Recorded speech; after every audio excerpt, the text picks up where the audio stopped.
wako ambao wanahusisha kwamba haya matumizi ya kuongezeka kwa yani unit kwenda haraka pengine yanachangiwa na mabadiliko mnayoyafanya sasa hivi ya kufunga mita janja. Wanasema huenda kuna kitu ambacho labda hamjakiweka sawa ama hamjaona kama ni changamoto. Sasa wao ndio wanawapa nyinyi kwamba hii ni changamoto kwa sababu ya shughuli ambayo mnaifanya sasa ya kuweka mita janja katika maeneo mengi. Asante mtangazaji. Labda kwa hapo sina mimi nirudi pale niseme kwamba yani matumizi, niongelee sasa in general. Matumizi mara nyingi watu wanalalamika, lakini ni tabia. Mara nyingi sisi utakuta tunachochewa zaidi na tabia zetu. Unaona? Kwa mfano huyo mtu anayesema kwamba na vifaa vile vile lakini umeme unaenda. Unaweza kweli ukawa na vifaa vile vile na umeme ukaenda kama ukautumia kwa tabia yani ambayo sio sahihi. Mimi nitakupa mfano.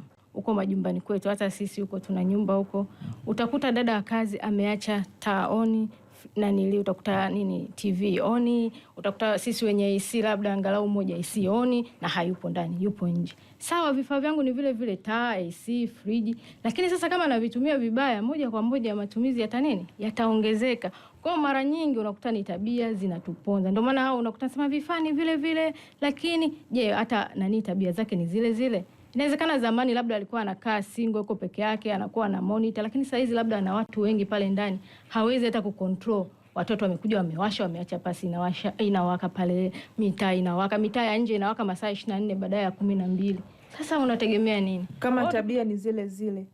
Kwa hiyo sasa hapo kama tabia utakuta labda ni zile zile, sasa ndo tunaenda kwenye lile jambo letu la la kufanya uchunguzi wa mita. Sasa tutaanza kwanza na wewe ndani uangalie mfumo wako, kwa sababu kuna matatizo mengine sio vifaa, lakini kumbe ni mfumo wa wiring unavujisha. Kuna kitu kinaitwa earth leakage, kwamba mfumo wako wa wiring sasa unavujisha. Yani tunasemaga unavujisha, lakini sio terminology ya kitaalamu zaidi, lakini tunasema ni earth leakage. Kwa hiyo lazima ufanye sasa ukaguzi. Ukianza na vifaa ukasema mimi niko sawa, tabia zangu ziko sawa, basi fanya hiyo checking ya system yako yote ya wiring. Ukijilizisha kwamba system yako iko nzuri, ukafanya na ile test aliyosema madam hapa, ukazima mita yako kwa masaa 4, ukaona kabisa unit hazijaenda.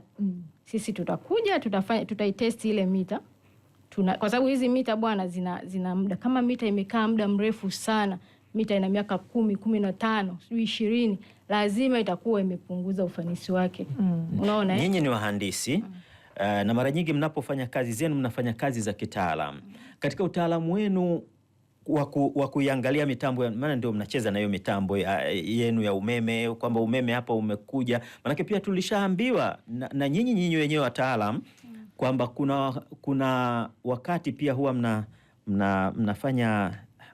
mnafanya marekebisho, maboresho kinga, kitu kama hicho, matengenezo kinga. Maana yake kwamba kuna tatizo tayari lipo.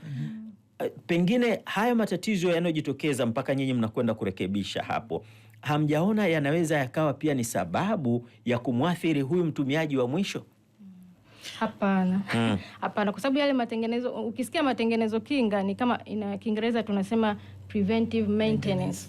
Kwamba kwa mfano mara nyingi unakuta tunaboresha labda hizi nguzo, miundombinu yetu, utakuta labda sasa kipindi cha mvua kinakaribia, tunaangalia kuna manguzo mengi ambao, kwa hiyo inaweza zikaanguka. Kwa hiyo matengenezo kinga maana yake ile nguzo haijaanguka, lakini tumeona kuna risk inaweza ikaja ikaangushwa na mvua. Kwa hiyo tunaposema matengenezo kinga, na maana tunaenda kutoa kile kitu ambacho tunaona kina risk ya kuja kuleta madhara, labda kitakuja kufanya katizo la umeme la muda mrefu, kwa hiyo tunabadilisha. Lakini haihusiani kabisa na matumizi, umeme ni ule ule. Kwa hiyo sisi tunajaribu tu kujilinda, tunalinda system zetu zisije zikawaathiri wateja.